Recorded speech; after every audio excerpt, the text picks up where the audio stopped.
అయితే లైక్ చేయండి, షేర్ చేయండి, కామెంట్ చేయడం మాత్రం మర్చిపోకండి. మీరు ఇంతవరకు ఈ ఛానల్ని సబ్స్క్రైబ్ చేసుకోకపోతే వెంటనే సబ్స్క్రైబ్ చేసుకోండి. ఇవే మాకు ఎంతో ఆనందాన్ని, ఉత్సాహాన్ని ఇస్తాయి. Thank you. అయోధ్య కోసల రాజ్యపు రాజధాని. ఆ రాజ్యాన్ని సూర్యవంశరాజు దశరథుడు పరిపాలిస్తుండేవాడు. ఒకరోజు మహర్షి విశ్వామిత్రుడు ముఖ్యమైన పని మీద అయోధ్యకు వచ్చాడు. సకల మర్యాదలతో మహర్షికి స్వాగతం పలికిన దశరథుడు, మహర్షి, ఏ పని కోసం మీరిక్కడికి వచ్చారు? మీ ఆజ్ఞని పాలించడానికి నేనెప్పుడూ సిద్ధంగా ఉంటాను అంటాడు. రాజా, సిద్ధాశ్రమంలో నేను చేయుచున్న యాగానికి రాక్షసుల నుంచి హాని ఉంది, కావున నీ యొక్క పెద్ద కుమారుడిని నా వెంట పంపు అన్నాడు విశ్వామిత్రుడు. విశ్వామిత్రుడు మాటలు విన్న దశరథుడు సందేహంలో పడ్డాడు. దశరథుడు చాలా కాలం సంతానం లేక బాధపడి పుత్రకామేష్టి యాగాన్ని చేయడం వలన 4 కుమారులు పుడతారు. అందులో పెద్దవాడు రాముడు. రాముడంటే దశరథుడికి ఎనలేని ప్రేమ. అలాంటి రాముడికి 15 ఏళ్ళు కూడా నిండలేదు. ఇప్పుడిప్పుడే వేద విద్యని పూర్తి చేసుకుని ధనుర్విద్యను అభ్యసిస్తున్నాడు. అలాంటి వాడు రాక్షసులతో యుద్ధం చేయగలడా? కానీ తన మాట వినకపోతే విశ్వామిత్రుడికి కోపం వస్తుంది. చాలామంది దశరథుడికి నచ్చజెప్పాలని చూశారు. అయినా ఆయనకి రాముణ్ణి పంపడం ఇష్టం లేదు. చివరికి రాజకుమారుడినే పిలిపించారు. సంగతంతా తెలుసుకున్న రాముడు ఏమాత్రం భయపడలేదు. తండ్రికి సాష్టాంగ నమస్కారం చేసి ధనుస్సు చేతబూని విశ్వామిత్రుడితో, మునీశ్వర, నాకు నా తండ్రి ఆశీర్వాద బలం, మీ కృపా ఉన్నాయి. అందువల్ల ఏ రాక్షస శక్తి నన్నేమీ చేయలేదు. నేను మీతో రావడానికి సిద్ధంగా ఉన్నాను అని తన తమ్ముడు లక్ష్మణుడితో పాటు బయలుదేరాడు. ముఖం మీద చెరగని చిరునవ్వుతో రాముడు ఆ మాటలన్నాడు. ఆయన కళ్ళలో మెరుపు కనిపిస్తుంది. విశాలమైన భుజాలు పొంగి ఉన్నాయి. చేతిలో మెరుపు తీగ వంటి విల్లు ఉంది. వెనుక అమ్ములు పొది. నడకలో రాచఠీవి ఉట్టిపడుతోంది. దశరథుని ప్రియపుత్రుడు, సమస్త ప్రజానీకపు అభిమానం పొందిన శ్రీరాముడు బయలుదేరాడు. ఆయనతో పాటు ఎప్పుడూ నీడలా వెన్నంటి ఉండే తమ్ముడు లక్ష్మణుడు కూడా ప్రయాణానికి సిద్ధమయ్యాడు. దశరథుడికి 3 భార్యలు. పెద్ద భార్య కౌసల్య కుమారుడే శ్రీరాముడు. కైక కొడుకు భరతుడు. సుమిత్రకి 2 కుమారులు, లక్ష్మణ, శత్రుఘ్నులు. విశ్వామిత్రుడితో బయలుదేరిన రామలక్ష్మణులు కేకరారణ్యంలో ప్రయాణించారు. మార్గం మధ్యంలో అనేక నదులు దాటారు. మునులు ఆశ్రమాలు సందర్శించారు. ఆ నదులు, ప్రదేశాలకు సంబంధించిన వివరాలు, కథలు విశ్వామిత్రుడు వారికి చెప్పేవాడు. అనేక శాస్త్ర విషయాలు బోధపరిచాడు. మహిమాన్వితమైన అస్త్రాల ప్రయోగ ఉపసంహారాలు నేర్పాడు. వాళ్ళిద్దరూ రాజకుమారులు. అంతఃపురములో సకల భోగాలు అనుభవించిన వాళ్ళు కటిక నేల మీద పడుకోవలసి వచ్చింది. కందమూలాలే వారి భోజనం. అయినా బాధపడలేదు. విశ్వామిత్రుడికి సేవలు చేశారు. ఈ ప్రయాణంలోనే రాముడు తాటకి అనే రాక్షసుని వధించాడు. తాటకి సిద్ధాశ్రమంలో మునుల్ని అనేక రకాలుగా హింసించేది. తన పెద్ద నోరు తెరిచి ధూళి రేపుతూ పెద్ద పెద్ద బండరాళ్ళు విసురుతూ తాటకి దాడి చేసింది. అలాంటి తాటకిని ఒకే ఒక్క బాణంతో నేల కూల్చాడు రాముడు. మిగిలిన ఋషులతో విశ్వామిత్రుడు 6 రోజులు యజ్ఞం నిర్వహించాడు. అన్ని రోజులు పగలు రాత్రి లేకుండా రామలక్ష్మణులు యాగరక్షణ చేశారు. ఒకరోజు తాటకి కొడుకులు మారీచ, సుహుబాహులు దాడి చేశారు. రామలక్ష్మణులు సిద్ధంగా ఉన్నారు. ఒక బాణంతో సుబాహుణ్ణి చంపిన రాముడు మరో బాణంతో మారీచుడిని సముద్రం అవతల పడేటట్లు కొట్టాడు. ఆ తర్వాత ఎప్పుడూ మారీచుడు ఆశ్రమాల జోలికి రాలేదు. ఆ సమయంలోనే మిథిలరాజు జనకుడు కూడా ఒక యాగం చేశాడు. ఆ యాగాన్ని గురించి అన్ని ప్రాంతాల్లోనూ తెలిసిందే. జనకడ దగ్గర పవిత్రమైన బ్రహ్మాండమైన శివధనుస్సు ఉండేది. ఆ ధనుస్సును చూడాలని శ్రీరాముడికి ఎంతో కోరికగా ఉండేది. అందుకే విశ్వామిత్రుడిని, గురుదేవ, మనం మిథిలా నగరానికి వెళదామా? అక్కడ యజ్ఞంతో పాటు శివధనుస్సును కూడా చూడాలని ఉంది అని అడిగాడు. విశ్వామిత్రుడు వాళ్ళని మిథిలా నగరానికి తీసుకుని వెళ్ళాడు. గంగా మొదలైన నదులు దాటి అనేక నగరాలు చూస్తూ మిథిలకు చేరారు. మార్గం మధ్యలో గౌతమ ఋషి భార్య అహల్య శాపవిముక్తి చేశాడు శ్రీరాముడు. తెలియక చేసిన ఒక తప్పుకు బాధపడుతూ అహల్య బాహ్య ప్రపంచానికి దూరంగా రాయిగా మారిపోయింది. రాముడు రావడంతో ఆమె విచారం తొలగిపోయి తిరిగి ఋషిపత్నిగా తన బాధ్యతలు చేపట్టింది. యజ్ఞం కోసం జనకుడు విశాలమైన మండపం ఏర్పాటు చేశాడు. అందులో వేలాది మంది సమావేశమయ్యారు. విశ్వామిత్రుడికి స్వాగత సత్కారాలు చేసిన తర్వాత జనకుడు ఇలా అన్నాడు: ఓ మహర్షి, మీరు చాలా ఉత్తములు కాబట్టే ఇలాంటి శిష్యుడు లభించాడు. అశ్వినీ దేవతల్లా వెలిగిపోతున్న వీరిద్దరూ ఎవరు? తాను మిథిలకు వచ్చిన ఉద్దేశాన్ని విశ్వామిత్రుడు చెప్పాడు. ఓ రాజా, వీరిద్దరూ దశరథుని కుమారులు. శ్రీరాముడు శివధనుస్సును చూడాలనుకుంటున్నాడు, అందుకే ఇక్కడికి వచ్చాము అన్నాడు. యజ్ఞం పూర్తయ్యే సమయంలో ధనుస్సును అక్కడికి తెచ్చారు. అది సాధారణమైన ధనుస్సు కాదు. ఆ అద్భుత ధనుస్సును పెద్ద చక్రాల బండి మీద పెట్టి అనేక మంది సైనికులు లాగుతూ మండపానికి చేర్చారు. ధనుస్సు తెచ్చిన తర్వాత ఓ మహర్షి, నాకు ఒక కుమార్తె ఉంది. ఆమె పేరు సీత. ఆమెను వివాహం చేసుకోవాలని అనేక మంది రాజకుమారులు వచ్చారు. ఎవరు ఈ ధనుస్సును ఎక్కుపెట్టి నారి సంధిస్తారో వారికి సీతనిచ్చి పెళ్లి చేస్తానని ప్రకటించాను. కానీ ఇప్పటి వరకు ఎవరూ ఆ విల్లు ఎక్కుపెట్టలేకపోయారు. రాముడికి విల్లు ఎక్కుపెట్టడానికి అనుమతినివ్వండి అన్నాడు. ఎందరో వీరాధివీరులు ఎత్తలేని విల్లుని సుకుమారంగా ఈ బాలుడు ఎలా ఎత్తగలడు అని అనుకున్నారు చూస్తున్నవారంతా. విశ్వామిత్రుడు అనుమతి ఇవ్వగానే రాముడు ధనుస్సును సమీపించి నమస్కారం చేశాడు. అందరూ ఆశ్చర్యపడేటట్లుగా అతి సులభంగా వంచాడు ఆ బాణాన్ని. అంతే, పెద్ద శబ్దం చేస్తూ విల్లు విరిగిపోయింది. సభికులంతా నిర్ఘాంతపోయారు. సౌందర్యవతి అయిన సీత వరమాలను రాముడి మెడలో వేసింది. రాముడి వివాహ వార్త తెలుసుకుని అయోధ్యలో అంతా సంతోషించారు. రాణులతో కలిసి దశరథుడు మిథులకు బయలుదేరాడు. సీత తన చేతిని రాముడికి అందిస్తూ జనకుడు ఇలా అన్నాడు: శ్రీరామ, సీత నేటి నుంచి నీ ధర్మపత్ని. ఆమెకు రక్షణ కల్పించవలసిన బాధ్యత నీది. ఇద్దరూ ఆనందంగా జీవించండి అని చెప్పాడు. రాముడితో పాటు భరత లక్ష్మణ శత్రుఘ్నుల వివాహం కూడా జరిపించారు. అంతా తిరిగి అయోధ్యకు వస్తున్నారు.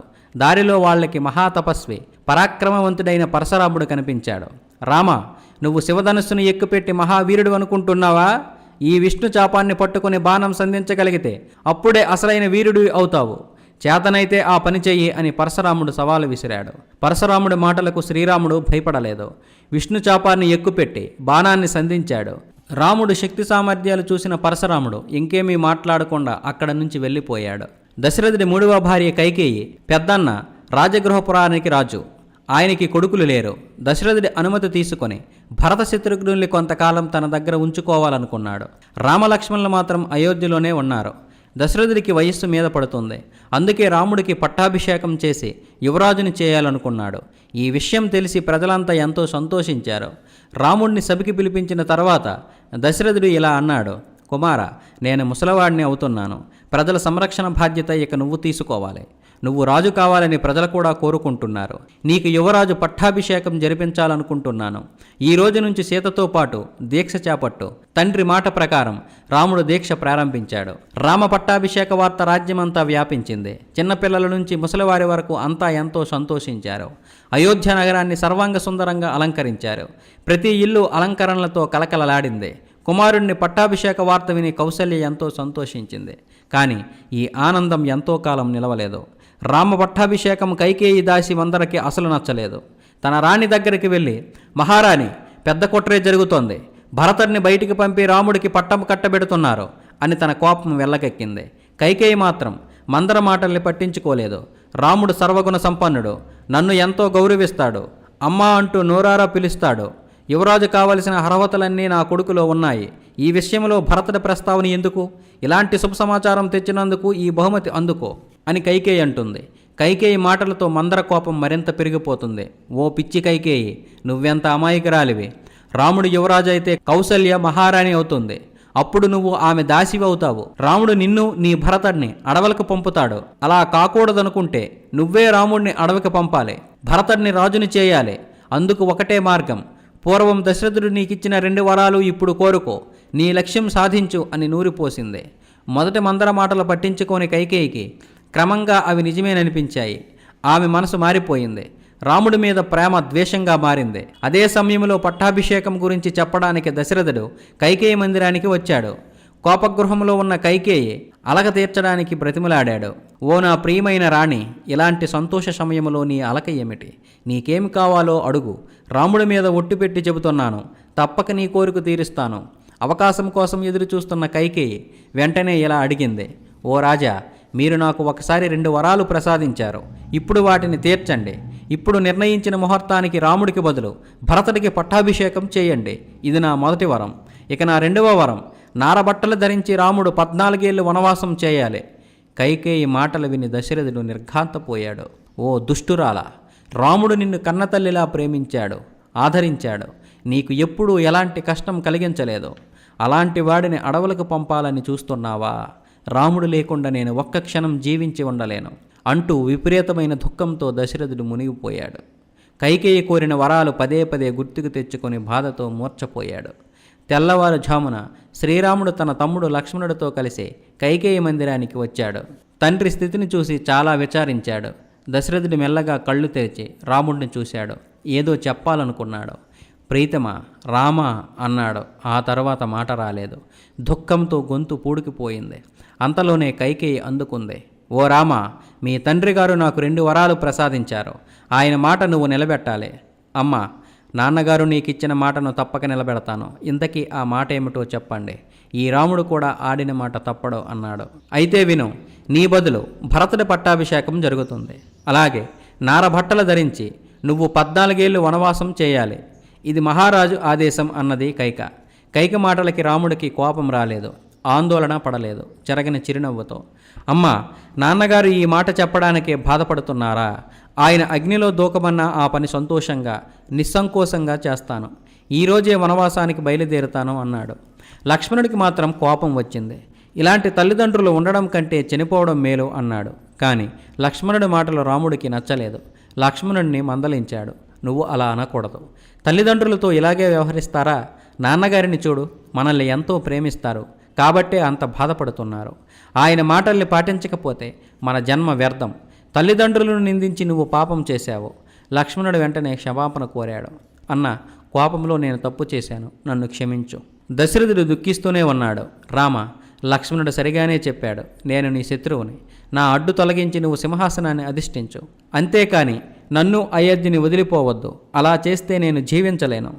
తండ్రి పాదాలకు నమస్కరించి రాముడిలా అన్నాడు. తండ్రి, మీరు ఇంతగా బాధపడకూడదు. భరతుడిని రాజుని చేయండి. అతడు పరాయివాడు కాదు, నా తమ్ముడు. మీ మాట నిలబెట్టుకోండి.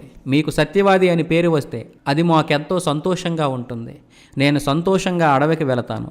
దయతో ఆజ్ఞ ఇవ్వండి. వనవాసానికి వెళ్ళాలని రాముడు నిర్ణయించుకోవడంతో సీత కూడా అందుకు సిద్ధమైంది. లక్ష్మణుడు కూడా అడవికి బయలుదేరాడు. కౌసల్య తాను వస్తానంది. కానీ రాముడే, అమ్మా, నువ్వు వచ్చేస్తే తండ్రి గారిని ఎవరు చూస్తారు అని ఆపాడు. నారబట్టలు ధరించి సీతారామ లక్ష్మణులు రథంలో బయలుదేరారు. వారితో పాటు మంత్రి సుమంతుడు ఉన్నాడు. అయోధ్య నగరవాసులు రామ వనవాస వార్త విని ఎంతో బాధపడ్డారు. రాముడు అడవికి వెళితే మేము అయోధ్య వదిలి వెళ్ళిపోతాము అన్నారు. ఇల్లు వాకిళ్ళు వదిలి రాముడు రథం వెనుక బయలుదేరారు. 2వ రోజున రాముడు ఎంతో నచ్చజెప్పి వారిని వెనక్కి తిప్పి పంపించాడు. రథం మీద చాలా దూరం ప్రయాణించి గంగానది ఒడ్డున ఉన్న శృంగవేరపురం చేరుకున్నారు. అది గుహుడి రాజ్యం. గృహుడు మర్రిపాలను పూసి రామలక్ష్మణులను జుట్టును కొప్పులా చుట్టాడు. ఆ జటాజోటంతో వాళ్ళిద్దరూ మహా తేజస్వులై మునుల్లా కనిపించారు. అక్కడి నుండి సుమంతుడిని తిప్పిపంపుతూ రాముడు, మా యాత్ర విశేషాలను అయోధ్యలో వారందరికీ తెలియజేయండి. నా దీవెనలు తనకెప్పుడూ ఉంటాయని భరతుడితో చెప్పండి అన్నాడు. సీతతో పాటు రాముడు గంగానది దాటి దట్టమైన అడవిలో అడుగుపెట్టాడు. సీత మొట్టమొదటిసారి అలాంటి అడవిని చూసింది. ఎత్తైన చెట్లు, రకరకాల జంతువులు, దూరంగా చిత్రకూట పర్వతం. భరద్వాజముని చెప్పిన ప్రకారం చిత్రకూటాన్ని చేరుకొని అక్కడే గడ్డితో ఒక గుడిసె వేసుకున్నారు. సుమంతుడు అయోధ్యకు చేరుకున్నాడు. అదే రోజు దశరథుడు తన ప్రియపుత్రుడు రాముడి గురించి కలవరిస్తూ ప్రాణాలు వదిలాడు. మేనమామ ఇంటి నుంచి వచ్చిన భరతుడు చాలా బాధపడ్డాడు. రాజుగా అధికారం చేపట్టడానికి ఒప్పుకోలేదు. తల్లి కైకేయి చేసిన పనిని తప్పుబట్టాడు. నువ్వు అధికార వ్యామోహంతో ఘోర అపరాధం చేశావు. నీ ముఖం చూపించకు. నాకు రాజు కావాలనే కోరిక లేదు. మా అన్న రాముణ్ణి తిరిగి తీసుకువస్తాను అంటూ అడవికి బయలుదేరాడు. అతనితో పాటు రాజమాతలు, మంత్రులు, పరిచారజనులు, సైన్యం వచ్చారు. తండ్రి మరణవార్త విని రాముడు చాలా దుఃఖించాడు. తాము అనాథలమయ్యామని బాధపడ్డాడు. రాముడు కాళ్ళ మీద పడి భరతుడు, అన్న, రాజ్యము నీది, నేను నీ దాసుణ్ణి. దయచేసి అయోధ్యకు తిరిగి వచ్చి పరిపాలన చేపట్టు. నా తల్లి చేసిన తప్పును క్షమించు అన్నాడు. మిగిలిన వాళ్ళు కూడా రాముడు తిరిగి రావాలని కోరారు. అయినా రాముడు అందుకు ఒప్పుకోలేదు. భరత, మనం తండ్రి గారి మాట నిలబెట్టాలి. అది మన ధర్మం. ఆయన నీకు రాజ్యాన్ని, నాకు 14 సంవత్సరాల వనవాసాన్ని ఇచ్చారు. నా వనవాస దీక్ష పూర్తయిన తర్వాత నీ కోరిక నెరవేరుస్తాను అన్నాడు. చివరికి రాముడి మాటలు భరతుడు ఒప్పుకోవలసి వచ్చింది. అయితే 14 ఏళ్ళు గడిచిన వెంటనే అయోధ్యకు తిరిగి రాకపోతే తాను ప్రాణత్యాగం చేస్తానన్నాడు. అలాగే రామపాదకుల సాక్షిగా రాముడు బదులు పరిపాలన సాగిస్తానని ప్రకటించాడు. చిత్రకూటంలో కొంతకాలం గడిపిన తరువాత రాముడు పంచవటి ప్రాంతానికి చేరుకున్నాడు. ఒకరోజు అనేక మంది మునులు రాముడు దర్శనం కోసం వచ్చారు. రామ, ఈ జనస్థానంలో రాక్షసులు ఎక్కువగా ఉన్నారు. వాళ్ళు మా తపస్సును సాగనీయడం లేదు. యజ్ఞయాగాలను అడ్డుకుంటున్నారు. వాళ్ళని నాశనం చేసి మమ్మల్ని కాపాడు అని ప్రార్థించారు. వెంటనే రాక్షస నాశనానికి రాముడు సిద్ధమయ్యాడు. జనస్థానములో రాక్షసులంతా సముద్రం మధ్యలో ఉన్న లంకానగరం నుంచి వచ్చిన వారే. లంకకు రాజు రావణాసురుడు. అతనికి 10 తలలు, 20 చేతులు ఉన్నాయి. తపస్సు చేసి బ్రహ్మదేవుణ్ణి కూడా మెప్పించాడు. బ్రహ్మ ఇచ్చిన వరాలతో లోకాలన్నింటినీ పీడిస్తున్నాడు. అనేక మంది స్త్రీలు పిల్లలు కూడా తన చెరసాలలో బంధించాడు. రావణాసురుడికి శూర్పణఖ అనే చెల్లెలు ఉంది. శూర్పణఖ కూడా పరమ దుష్టురాలు. ఒకరోజు పంచవటికి వచ్చిన శూర్పణ అక్కడే ఉన్న రామలక్ష్మణుల్ని చూసింది. వారి అందం చూసి మోహించింది. మీలో ఎవరో ఒకరు నన్ను పెళ్లి చేసుకోండి, లేదంటే మిమ్మల్ని చంపి తింటాను అని బెదిరించింది. అలా అంటూ అక్కడే ఉన్న సీతపై లంఘించింది. వెంటనే లక్ష్మణుడు ముందుకు దూకి శూర్పణఖ ముక్కు చెవులు కోసి తరిమేశాడు. ఈ సంఘటనే ఆ తర్వాత సీతారాముల వియోగానికి కారణమైంది. శూర్పణఖ కోసం జనస్థానంలో రాక్షసులంతా పంచవటి మీద దాడి చేశారు. అంతమంది రాక్షసులు వచ్చి పడిన రాముడు భయపడలేదు.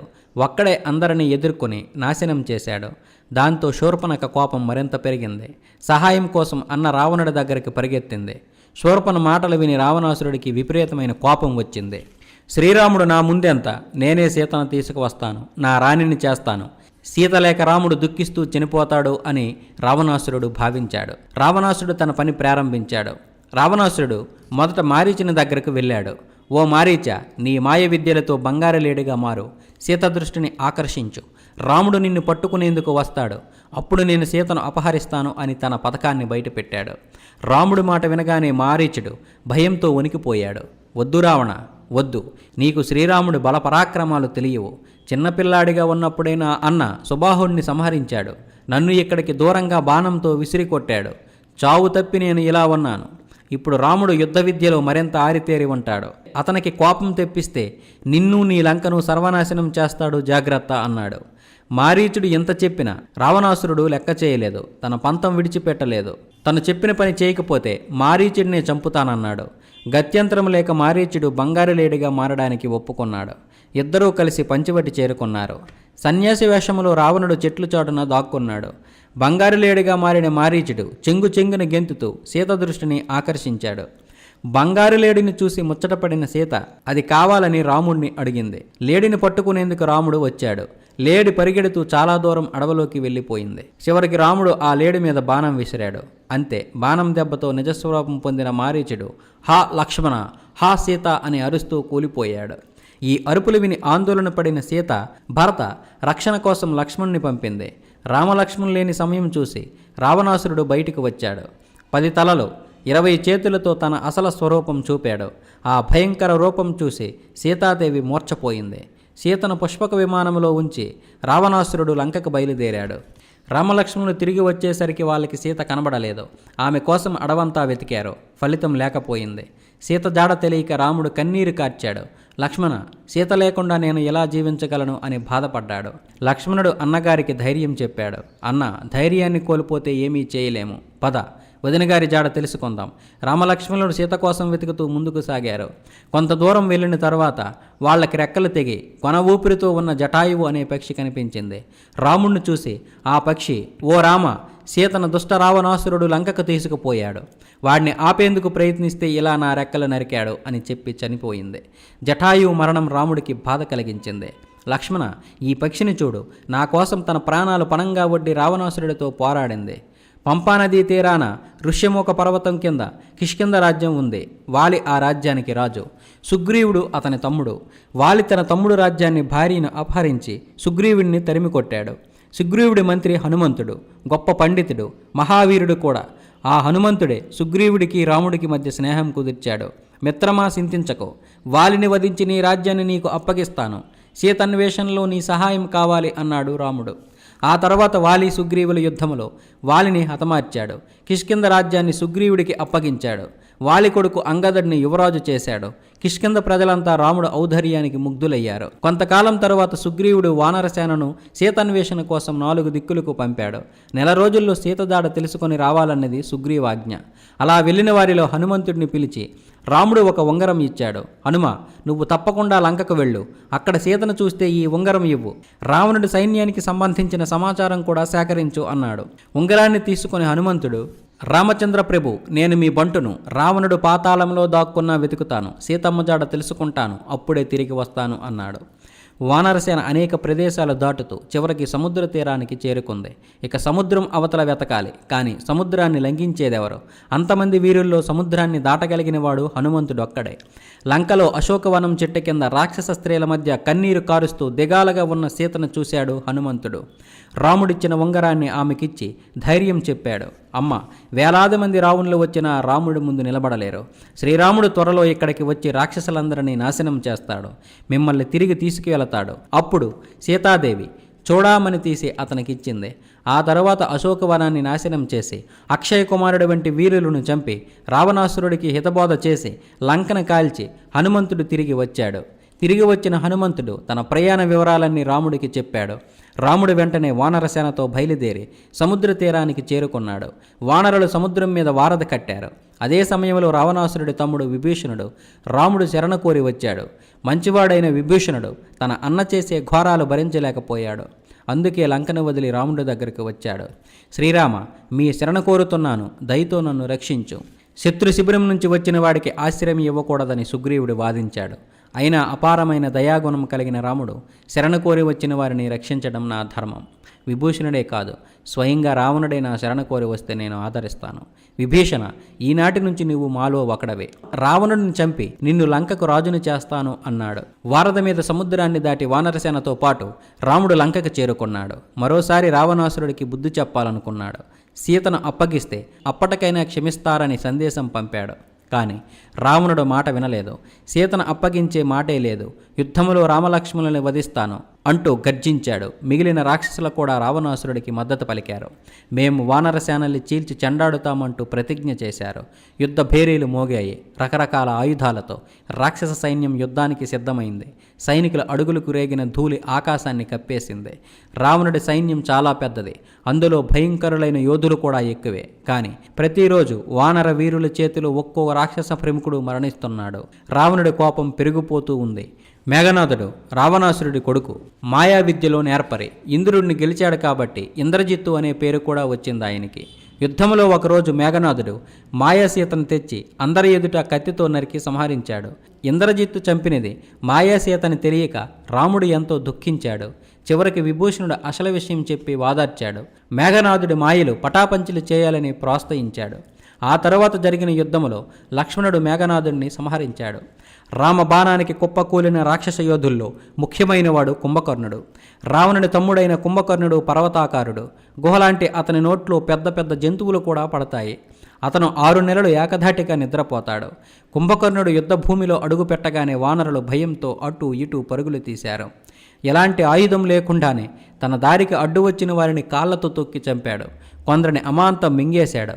అలా వానర సైన్యాన్ని భయపెట్టిన కుంభకర్ణుడిని రాముడు ఎదిరించాడు. ముందు అతని కాళ్ళు చేతులు ఖండించి ఆ తర్వాత తలను మొండెము నుంచి వేరు చేశాడు.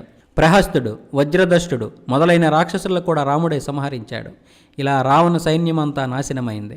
అప్పుడు రాముడు తాను రహస్యంగా దాచి ఉంచిన సైన్యాన్ని యుద్ధానికి పంపాడు. మళ్ళీ అంత రాక్షస సేన వచ్చి పడేసరికి వానర సైన్యానికి దిక్కు తోచలేదు. అప్పుడే రాముడు ఉపాయంగా సమ్మోహనాస్త్రాన్ని ప్రయోగించాడు. రాక్షస సైన్యంలో ప్రతి ఒక్కరికి ఎదుటివాడు రాముడిలా కనిపించాడు. దానితో రాక్షసులే ఒకరినొకరు చంపుకున్నారు. చివరికి రావణాసురుడే యుద్ధానికి వచ్చాడు. మొదట విభూషణుడు, లక్ష్మణుడు అతన్ని ఎదుర్కొన్నారు. రావణుడు ప్రయోగించిన ఘంటశక్తి అనే ఒక ఆయుధం లక్ష్మణుని తాకింది. లక్ష్మణుడు కింద పడిపోయాడు. అది చూసిన రాముడికి ఎంతో కోపం వచ్చింది. బాణం సంధించి రావణాసురుడి ముందుకు వచ్చాడు. రావణ, ఇదే నీకు ఆఖరి రోజు అంటూ బాణవర్షం కురిపించాడు. రాముడి బాణపు దెబ్బలు తట్టుకోలేక రావణాసురుడు పారిపోయాడు. లక్ష్మణ్ణి చూసి రాముడు ఎంతో బాధపడ్డాడు. నా ప్రియమైన తమ్ముడా, నువ్వు జీవించలేకపోతే నేను మాత్రం ఎలా ప్రాణాలతో ఉండగలను?